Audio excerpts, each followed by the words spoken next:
ICSE 2023 के board examination से My dear ठीक students, पहले the time has CISC now chief come Gary to put your Rathore ने preparations student for the का examination to काफी the test. हद तक I am sure प्रोत्साहन किया। you have all आप prepared well. वीडियो देख Wishing रहे all the हैं। students इसी के appearing साथ for the यह ICSE बताया गया examination है year कि 2023 स्टूडेंट beginning from आखिर 27 लो February. All the very scoring best. Different subject में क्यों करते हैं और सीआईएससी यानी कि एग्जामिनेशन को लेकर बोर्ड क्या चाहती है और उन्होंने एग्जामिनरों को क्या है।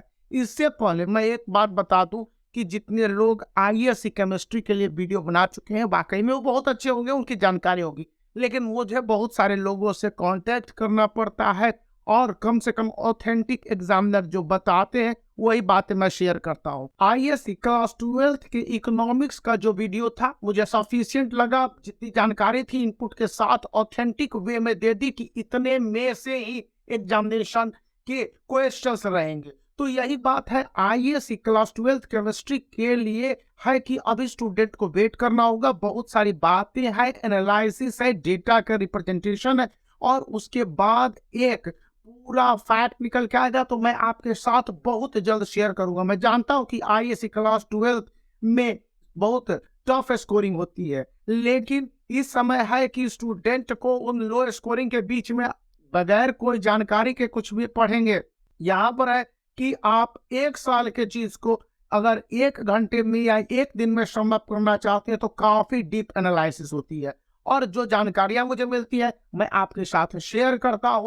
अब बात आती है आईसीएसई क्लास 10th के लिए, तो उनके इंग्लिश पेपर को लो स्कोरिंग बताने के पीछे बहुत सारी बातें बताई गई है और ये बातें आईएससी क्लास 12th के रिमेनिंग पेपर जैसे इकोनॉमिक्स के हैं या फिर केमिस्ट्री के हैं इनमें भी लागू होती है। तो इसको लेकर यह बताया गया है कि स्टूडेंट अपने आंसर को एक्सप्लिसिट वे में क्लियर लिखने हैं, यानी कि एक आंसर के बाद दूसरे आंसर को लिखने के बीच में एनफ गैप देना होगा, 1 लाइन 2 लाइन, चूंकि आपके क्वेश्चन पेपर और आंसर स्क्रिप्ट होते हैं वर्टिकल होते हैं। सेकंड पॉइंट की क्वेश्चन पूछे गए आंसर में आना चाहिए। यहाँ पर यह बातें बताई गई है कि स्टूडेंट कभी भी कंसर्न आंसर लास्ट ऑप्शन के रूप में रखे क्योंकि मार्क्स वहां पर बहुत ही मिनिमम मिलने के चांसेस रहते हैं। थर्ड पॉइंट यह बताई गई है कि स्टूडेंट जब आंसर लिख रहे हो तो क्वेश्चन को अच्छी तरह से समझ ले क्योंकि कभी कभी क्वेश्चन 2 तरह के मीनिंग को लेकर आता है और स्टूडेंट के समझ में नहीं आती है। तो ऐसे में चाहे science stream physics chemistry biology वाले स्टूडेंट हो या आर्ट्स स्ट्रीम जैसे इकोनॉमिक्स हो गया, कॉमर्स हो गया, अकाउंटेंसी हो गया या अन्य सारे पेपर है ह्यूमैनिटीज का सब्जेक्ट हिस्ट्री सिविक्स ज्योग्राफी, तो वहां पर भी स्टूडेंट से एक्सपेक्टेशन यही रहती है कि एज इट इज जो जानकारियां पूछी गई और उनमें जो कंसेप्ट पूछे गए वो है कि नहीं है। इसको लेकर मैं कल एक पेपर प्रेजेंटेशन में अच्छी तरह से डील कर दूंगा कि स्टूडेंट को आंसर लिखते समय किन किन बातों का खास तौर पर ख्याल रखना होगा।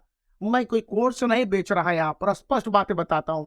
जो कुछ यह सिर्फ आपके डेटा का कंजप्शन है और बाकी सब फ्री में मिल रहे हैं, तो इसलिए सही जानकारी एज इट इज आप तक पहुंचनी चाहिए। इंपॉर्टेंट पॉइंट जो सामने आ रही है कि स्टूडेंट जब भी आंसर को लिख रहे हैं तो वर्ड लिमिट को ध्यान रखें। अभी तक की आईएससी के जितने एग्जामिनेशन हुए और आईसीएसई क्लास 10th के जो एग्जामिनेशन होने हैं इनको लेकर ये बताया जा रहा है कि टाइम का कंजप्शन बहुत बड़ी चीज है। आईएससी इकोनॉमिक्स का पेपर है तो उसमें भी 2 आवर में 100 मार्क्स का है और वहां पर स्टूडेंट ज्यादा वर्ड में आंसर लिखने के कारण उनके कम टाइम मिल रहे हैं और मतलब कि कम टाइम हो जा रहा है और लिख नहीं पा रहे हैं। तो time management is a must for board examination ISC 2023 and ICSE class 10 2023।